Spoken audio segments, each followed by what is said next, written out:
Kompanija Smoljan d.o.o. sa sedištem u Žablju bavi se uzgojom, preradom i distribucijom svežeg pilećeg mesa i pilećih prerađevina. Dugoročni cilj u procesu rasta i razvoja kompanije je snabdevanje domaćeg tržišta kvalitetnim i svežim proizvodima, sa naglaskom na zdravlje i bezbednost, kao i na principe i vrednosti kao što su svakodnevna kontrola kvaliteta i visoki standard proizvodnje. Isporuka mesa vrši se iz sedišta kompanije koja se nalazi u Žablju, a koja posluje u skladu sa HCCP standardom koji garantuje bezbednost proizvoda kao i postojan kvalitet. Robu prati sva potrebna dokumentacija, otpremnica i veterinarsko uverenje, a pileće prerađevine prave se isključivo od pilećeg mesa i nalaze se u specijalnoj ambalaži. Predstavljamo vam asortiman prodavnice King Chicken koja se nalazi u Baranjskoj ulici broj 18.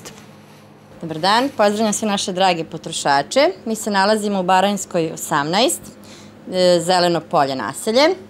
U našoj prodavnici se nudi sveža piletina, imamo ucelo piliće, imamo tranžirano, batak, belo meso, krila, leđa, imamo pileću preradu, punjene batkove, punjeno belo meso, karađorđeve, ražnjiće. Svakodnevno dobijamo svežu robu, pljeskavice, ćevape, kokošiju robu dobijamo, ona je baš na akciji trenutno.